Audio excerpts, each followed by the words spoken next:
Very good morning students, कैसे हो आप सब। तो स्वागत है आपका हिंदी क्लास में। आज हम पढ़ेंगे व्याकरण, जिसमें आज का हमारा विषय है वाक्य।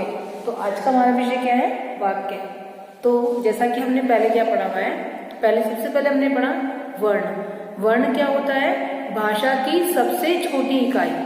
भाषा की सबसे छोटी इकाई जिसके हम टुकड़े नहीं कर सकते, मतलब जिसे हम और भाग में नहीं बांट सकते। जैसे ये है क, तो ये क्या है?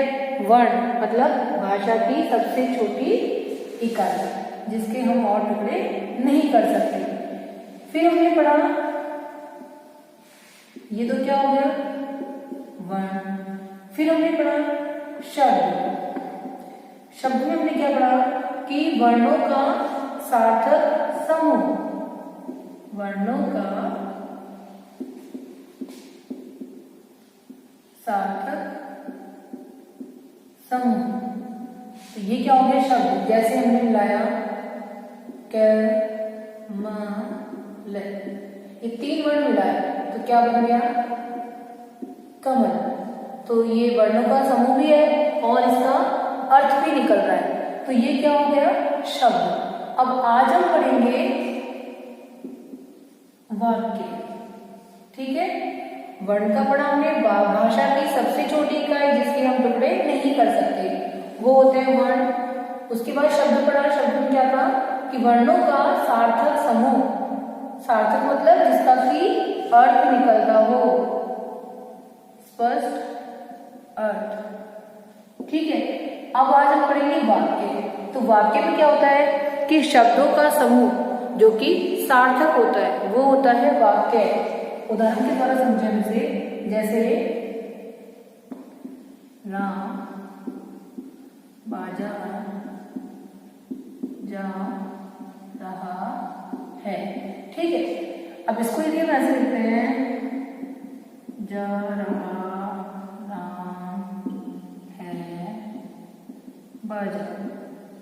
ठीक है, अब इसमें यदि इसका, अब इसको यदि हमने इस तरह लिखा, ये शब्दों का समूह तो हो गया, लेकिन इसका कि अर्थ स्पष्ट नहीं हो रहा, तो ये क्या हो गया?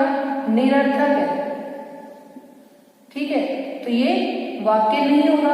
अब इसको हमने इस तरह लिखा, राम बाजार जा रहा है, तो ये वर्णों का समूह भी है, सॉरी शब्दों का समूह भी है और इसका अर्थ भी स्पष्ट निकल रहा है, तो ये क्या बन गया? वाक्य। समझ में आ गया? क्रमबद्ध भी होना चाहिए। क्रमबद्ध होगा तभी क्या होगा? इसका अर्थ स्पष्ट होगा। तो इसके आधार पर वाक्य की परिभाषा क्या बन गई? शब्दों का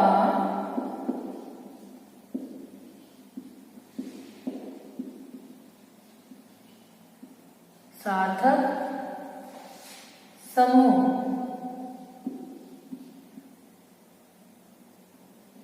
वाक्य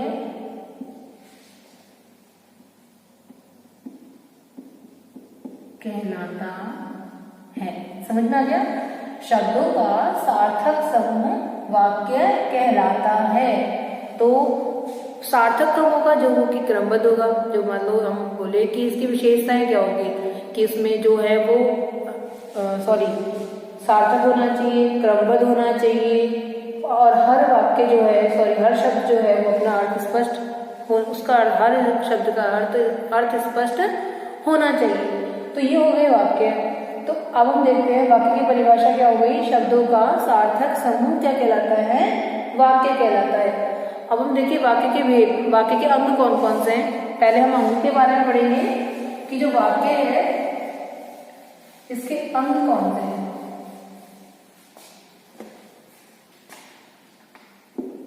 वाक्य के दो अंग हैं, उद्देश्य और दूसरा है विधेय। समझ में आया? पहला है उद्देश्य और दूसरा है विधेय। ये दोनों क्या है? वाक्य के अंग। कितने होते हैं? 2। ठीक है, अब देखिए उद्देश्य क्या होता है और विधेय क्या होता है।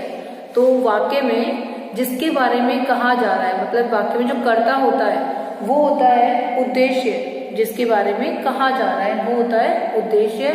और उद्देश्य के बारे में जो कुछ भी कहा जा रहा है वो होता है विधेय। उदाहरण देखते हैं। गीता गाना गा रही है।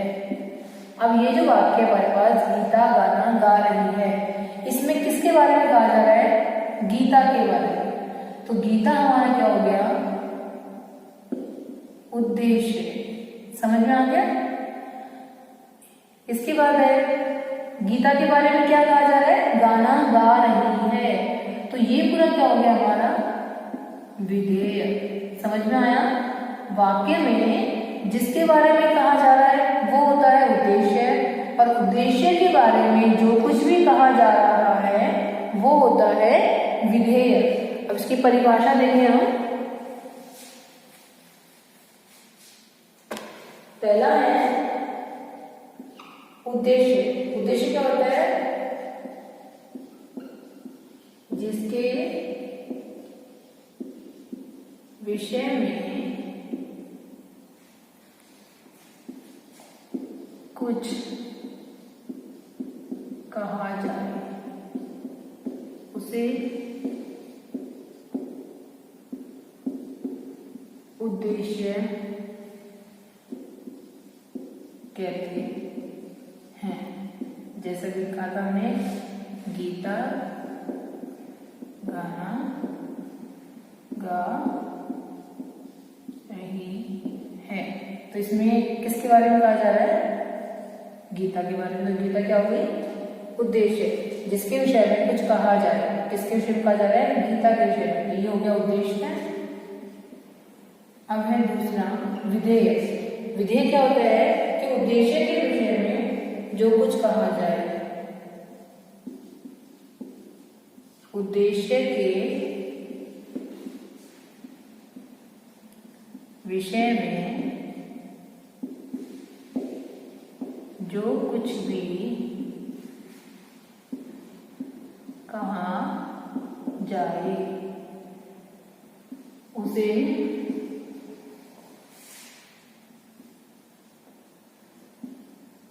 विधेय कहते हैं। समझ में आ गया कि उद्देश्य के विषय में जो कुछ कहा जाए उसे क्या कहते हैं? विधेय कहते हैं। जैसे उद्देश्य क्या है? गीता। गीता के बारे में क्या कहा जा रहा है? गाना गा रही है। तो इसमें विधेय क्या हो जाएगा? गाना गा रही है। समझ में आया? तो ये क्या हो जाएगा हमारा? विधेय। तो वाक्य के दो अंग पढ़े हमने, उद्देश्य और विधेय। तो अब हम देखते हैं कि उद्देश्य का विस्तार और विधेय का विस्तार क्या होता है। ये और देखते हैं एक बार हम।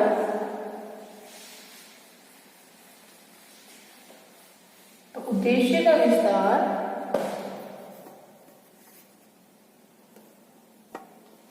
जैसे देखिए,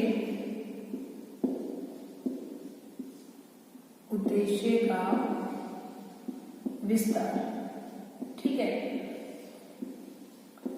अब हमने कहा लड़की हंस रही है। ठीक है, इसमें ये उद्देश्य हो गया। अब इसमें हम ये जोड़ दें कि वह लड़की हंस रही है। तो ये जो शब्द है ये क्या कर रहा है? इसकी विशेषता बता रहा है। तो ये क्या हो गया? पूरा ही क्या बन गया? उद्देश्य बन गया। तो उद्देश्य की विशेषता बताने वाले शब्द ये जुड़ जाते हैं उसके साथ, तो वो क्या कहलाता है? उद्देश्य का विस्तार। तो इसमें जो उद्देश्य क्या हो जाएगा? वह लड़की। तो ये हो गया उद्देश्य। इसे हम कहते हैं उद्देश्य का विस्तार। तो कैसे कह सकते हैं इसको हम? जो शब्द उद्देश्य की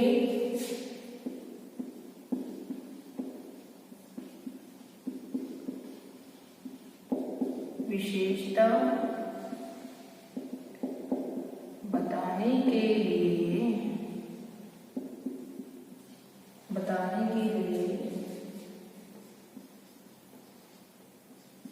प्रयोग किए जाते हैं। तो ये क्या हो गया, ये उद्देश्य की विशेषता बता रहा है, तो इसे कहते हैं उद्देश्य का विस्तार। अब देखते हैं विधेय का विस्तार क्या होता है। ठीक है, तो दूसरा है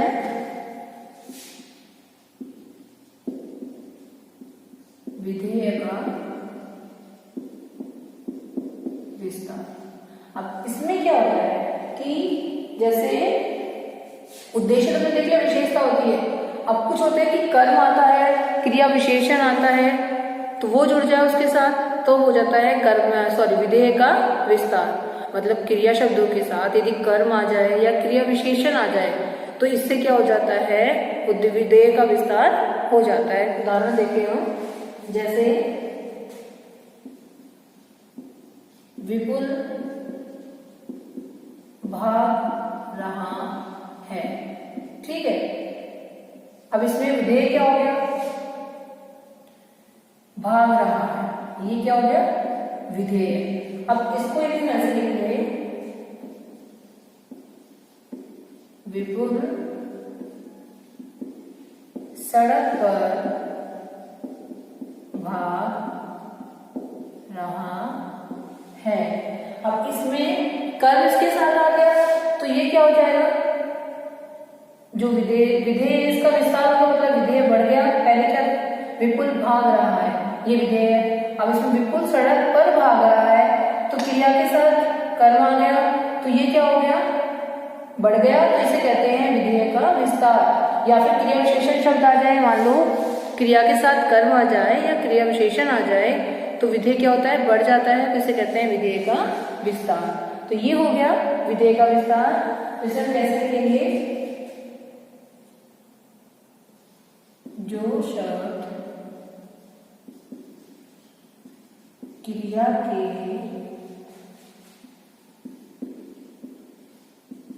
कर्म या विशेषण होते हैं उन्हें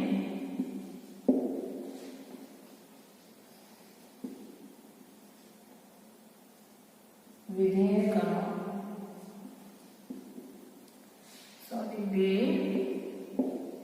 विधेय का विस्तार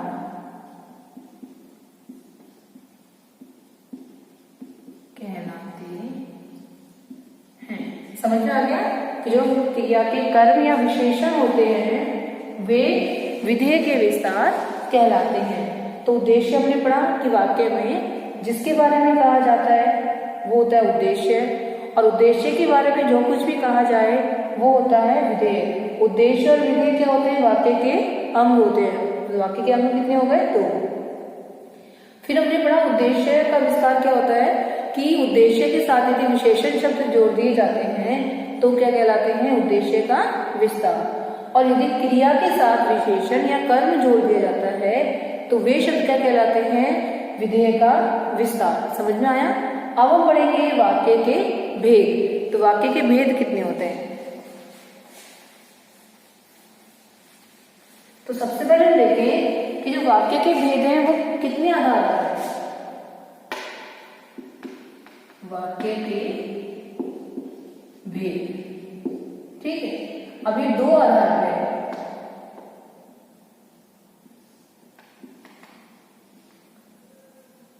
एक मिनट बेटा, वाक्य के भेद पहला होता है रचना के आधार पर, और दूसरा है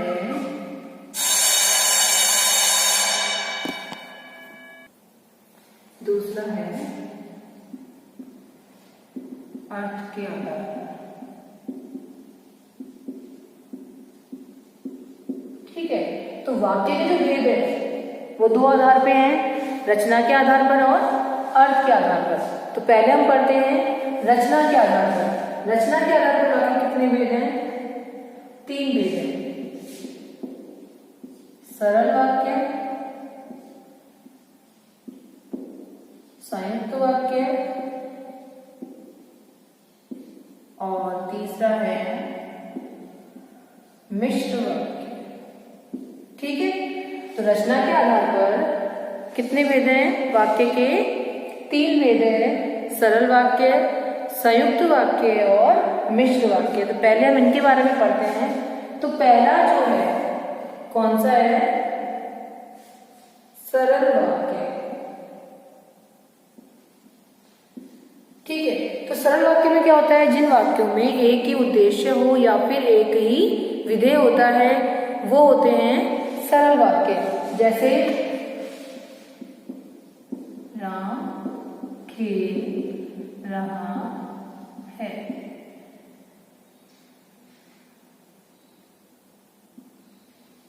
आसमान में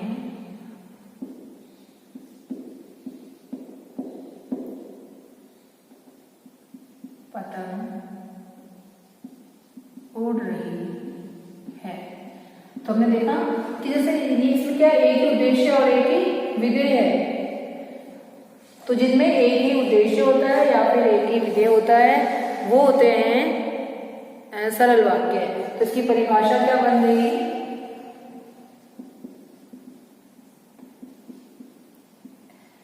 जिन वाक्यों में एक ही उद्देश्य या और एक ही विधेय होता है वे सरल वाक्य कहलाते हैं। समझ में आ गया? जिनमें एक ही उद्देश्य या एक ही विधेय होता है वो होते हैं सरल वाक्य। अब दूसरा हम देखते हैं संयुक्त वाक्य। संयुक्त वाक्य क्या होते हैं?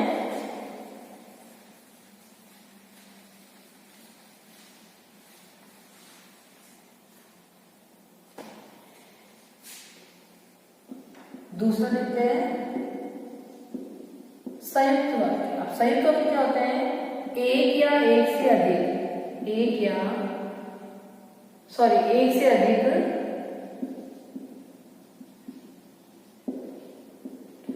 सरल वाक्य जब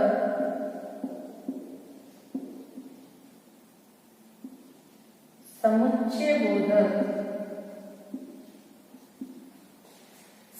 बोधक द्वारा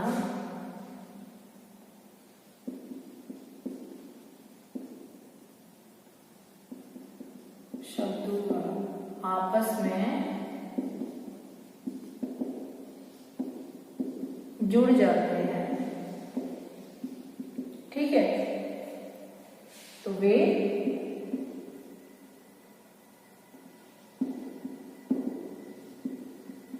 संयुक्त वाक्य कहलाते हैं।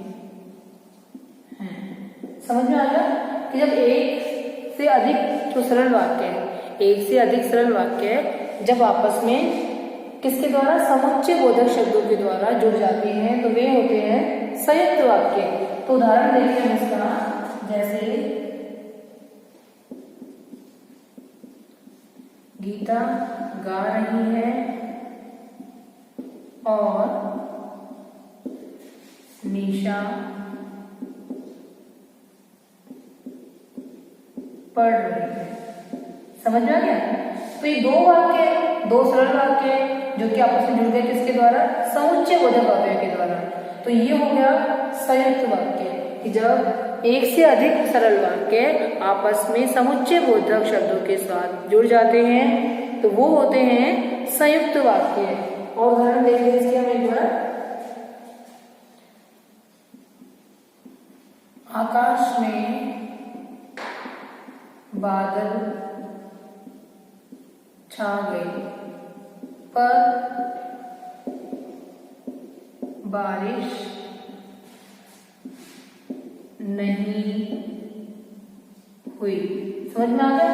अब आकाश में बादल छा गए, ये एक सरल वाक्य, बारिश नहीं हुई सरल वाक्य, दोनों जुड़े किसके साथ? समुच्चय बोधक वाक्य के साथ। तो ये हो गया संयुक्त वाक्य। तो समझ में आया संयुक्त वाक्य क्या होता है कि एक से अधिक सरल वाक्य जब समुच्चय बोधक अव्यय समुच्चय बोधक शब्दों के साथ जुड़ जाते हैं तो वो होते हैं संयुक्त वाक्य। अब तीसरा देखते हैं मिश्र वाक्य।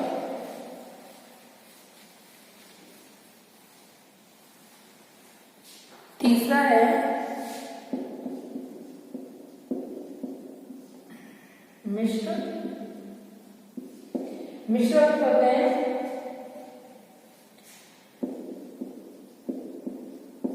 जिस वाक्य में एक प्रधान उपवाक्य हो, एक प्रधान उपवाक्य हो और दूसरा आश्रित उपवाक्य हो, वे मिश्र वाक्य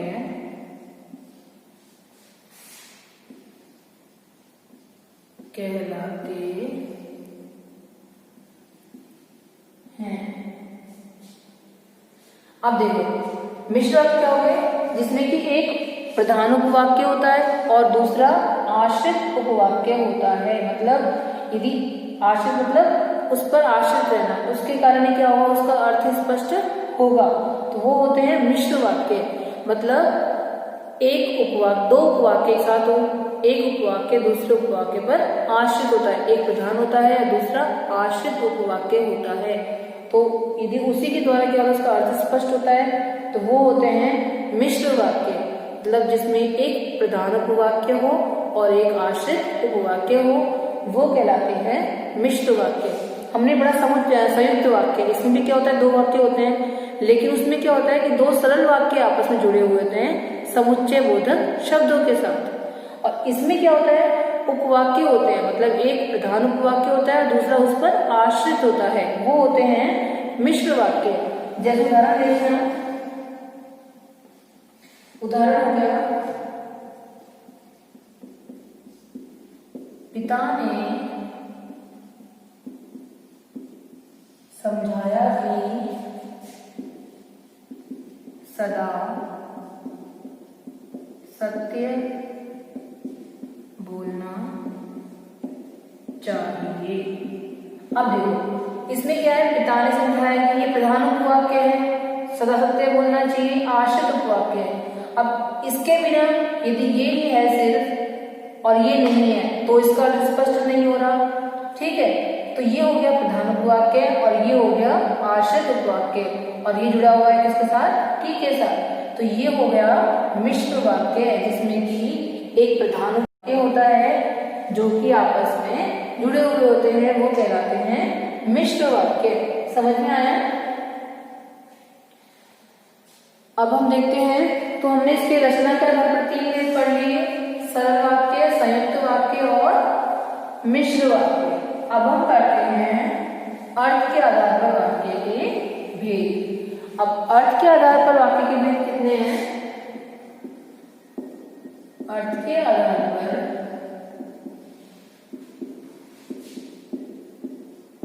वाक्य के 8 भेद। समझ में आया? रचना के आधार पर वाक्य कितने भेद होते हैं? रचना के आधार पर वाक्य के 3 भेद होते हैं, सरल, संयुक्त और मिश्र वाक्य। दूसरा है अर्थ के आधार पर वाक्य के भेद कितने होते हैं? अर्थ के आधार पर वाक्य के 8 भेद होते हैं। वो हम देखते हैं कौन कौन से। तो पहला है विधानवाचक वाक्य। विधानवाचक, और विधानवाचक वाक्य में क्या होता है, मतलब जिन वाक्यों में किसी काम के होने का या किसी बात के होने का बोध होता है वो होते हैं विधानवाचक। जिसमें किसी काम के होने का या किसी बात के होने का बोध होता है वो होते हैं विधानवाचक। जिन वाक्यों में किसी काम के होने का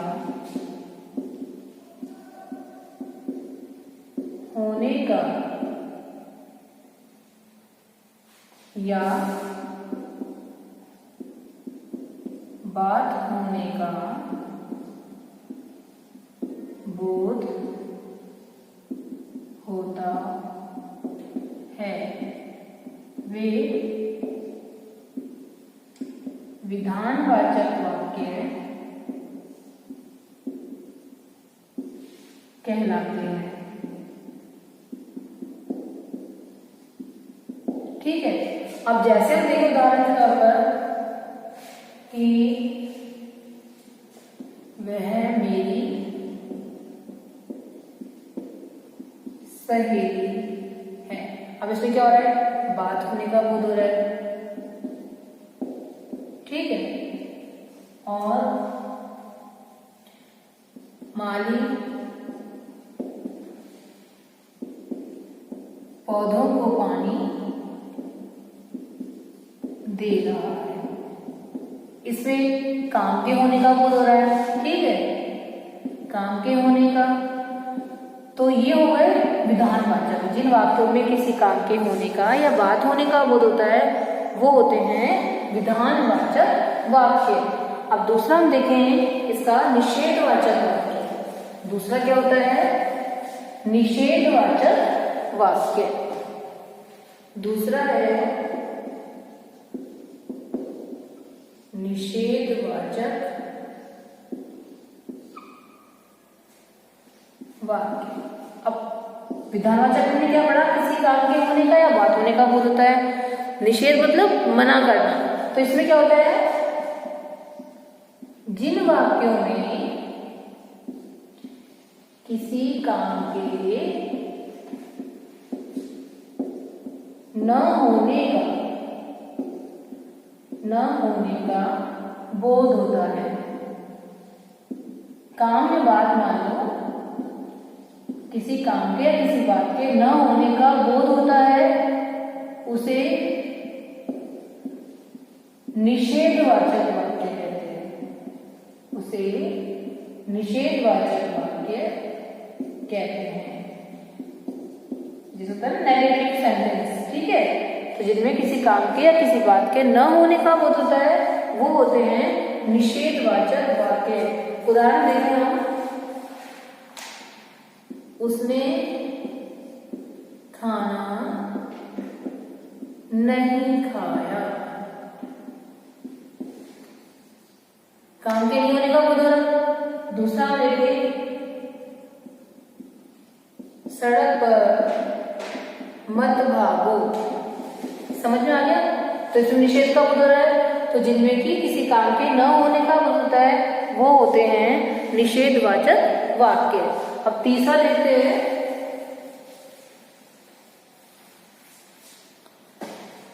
तीसरा है प्रश्नवाचक वाक्य। प्रश्नवाचक वाक्य, इसमें क्या होता है, जिन वाक्यों में प्रयोग हम प्रश्नवाचक वाक्य क्या होते हैं, जिन वाक्यों का प्रयोग प्रश्न पूछने के लिए किया जाता है। मतलब जिन वाक्यों का प्रयोग प्रश्न पूछने के लिए किया जाता है वो होता है प्रश्नवाचक वाक्य।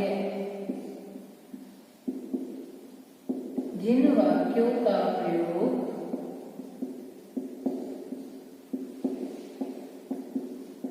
प्रश्न पूछने के लिए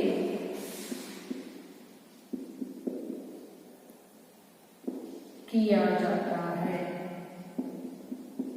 ठीक है, अब जैसे हम देखें उदाहरण,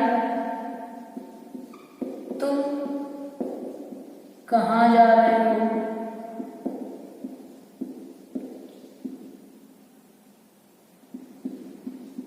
दूसरा देखें, आप क्या पढ़ रहे हो।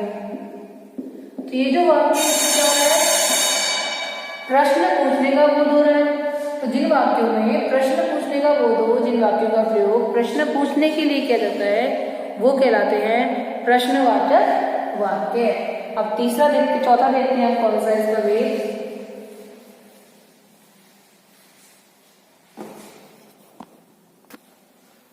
चौथा है आज्ञावाचक वाक्य। अब ये क्या होते हैं कि जिन वाक्यों में आज्ञा का या उपदेश का बोध होता है, तो जिन वाक्यों में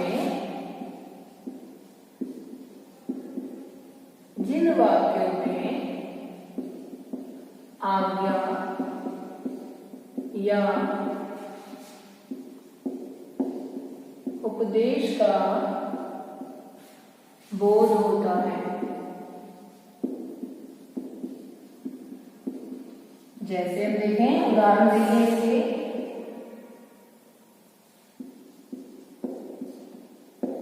अपना कमरा साफ करो। इसमें आगे का बोध हो रहा है। दूसरा देखें, तुम अभी बाजार चले जाओ। ठीक है, तो जिन बातों को हमने देखा कि अपना कमरा साफ करो, तुम अभी बाजार चले जाओ, तो इनसे किसका बोध हो रहा है? हमें आज्ञा का या उपदेश का बोध हो रहा है। तो ये होते हैं आज्ञावाचक वाक्य। जिन वाक्यों में आज्ञा या उपदेश का बोध होता है वो होते हैं आज्ञावाचक वाक्य। जैसे अपना कमरा साफ करो, तो इसमें बोला जा रहा है कि अपना काम साफ करने के लिए आज्ञा का बोध हो रहा है। तुम अभी बाजार चले जाओ, तुम यहाँ बैठ सकते हो, तुम बाहर जाओ, तो ये सब क्या हो गए? आज्ञावाचक उपवाक्य हो गए। अब दूसरा देखें हम, पांचवा कौन सा वेद है इसका? पांचवा वेद है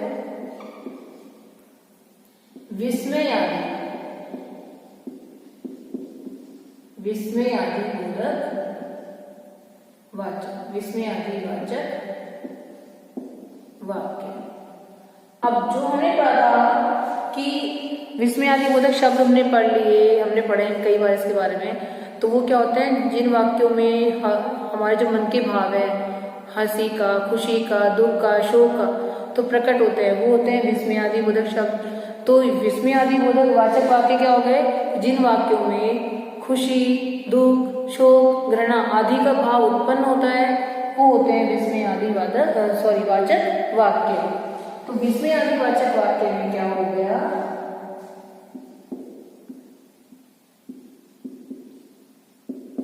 जिन वाक्यों के द्वारा शोक, दुख, घृणा, हर्ष आदि का बोध होता है। ठीक है, जैसे उदाहरण देखें हम,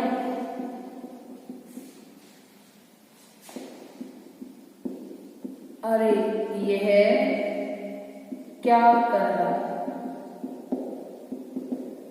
वाह अति सुंदर। ठीक है, तो ये सब क्या हो गए? विस्मयादि वाचक वाक्य। मतलब जिन वाक्यों में हंसी, खुशी, दुख, शोक, घृणा इन सब का भाव व्यक्त होता है, वो होते हैं विस्मयादि वाचक वाक्य। अब छठा हमारा क्या है वो देखते हैं। छठा जो हमारा वेद है वो है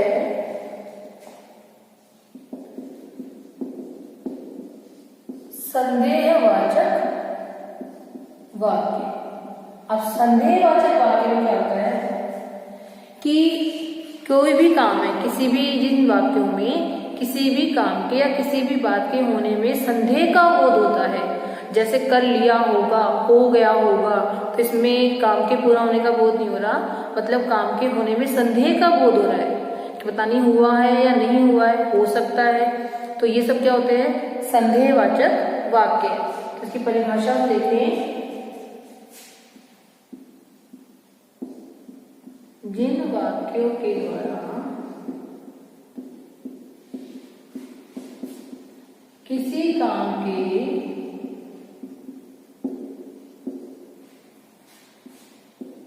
होने या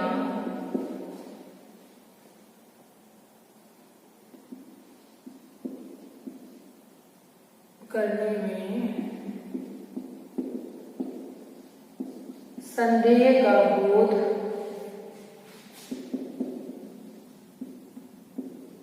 होता है। ठीक है, जैसे उदाहरण देखें हम इसके, उदाहरण के तौर पर है वह जयपुर चला गया होगा। मतलब अभी संदेह है, पता नहीं है गया है कि नहीं है, तो ये हो गया संदेहवाचक वाक्य। या शायद कल छुट्टी हो। ठीक है, तो इनसे किसका बोध हो रहा है? संदेह का बोध हो रहा है, तो ये हो गए संदेहवाचक वाक्य। समझ में आया कि जिन वाक्यों में संदेह का बोध होता है, किसी काम के होने में संदेह का बोध हो, वो होते हैं संदेहवाचक वाक्य। अब दूसरा देखते हैं, सॉरी सातवां है इच्छावाचक वाक्य।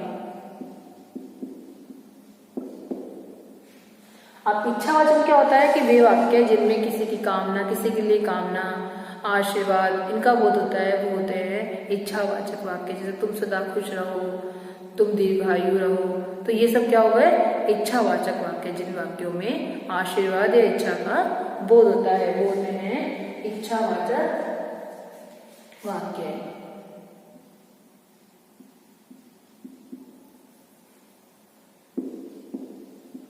जिन वाक्यों में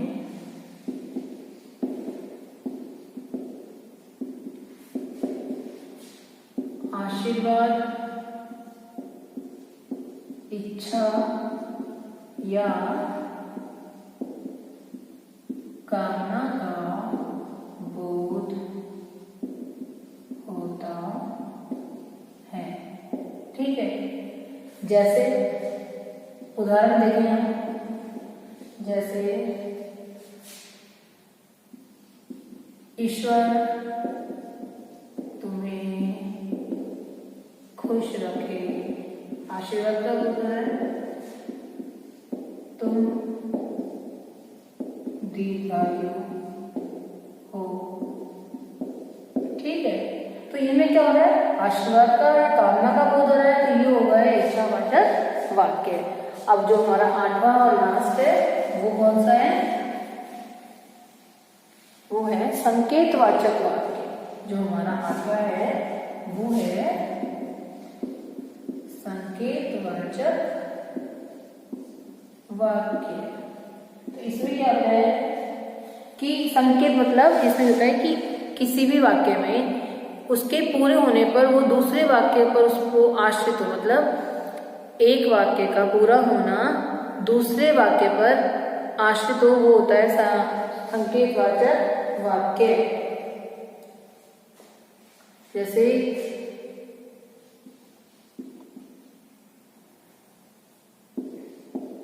जिस वाक्य में कार्य का होना या न होना दूसरे वाक्य पर निर्भर करता है। समझ में आ गया? किसी एक वाक्य में कार्य का होना या ना होना दूसरे वाक्य पर निर्भर करता है, वो होता है संकेतवाचक वाक्य। जैसे यदि फसल अच्छी होगी तो यदि बारिश अच्छी होगी तो फसल अच्छी होगी, यदि तुम मेहनत करोगे तो सफलता पाओगे। तो ये हो गया कि किसी भी एक वाक्य का जो कार्य है वो दूसरे वाक्य पर ही निर्भर करता है, वो होता है संकेतवाचक वाक्य। उदाहरण देते हैं, यदि तुम जाओगे तो मैं चलूंगा। समझ में आ गया? दूसरा देखिए, यदि ट्रेन जल्दी आती तो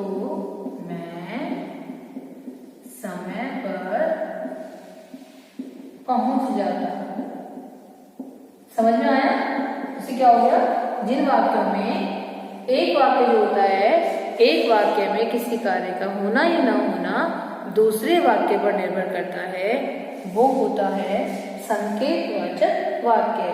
तो बच्चों आज हमने क्या पढ़ा, वाक्य पढ़ा, वाक्य की परिभाषा, वाक्य के अंग, वाक्य के भेद। वाक्य के भेद दो आधार पे है, रचना के आधार पर और कर्म के अर्थ के आधार पर, सॉरी। तो हमने ही पढ़ लिया। आई होप आप सभी को समझ में आया होगा। तो इससे संबंधित जो भी एक्सरसाइज है वो आप अपने नोटबुक में करें। धन्यवाद।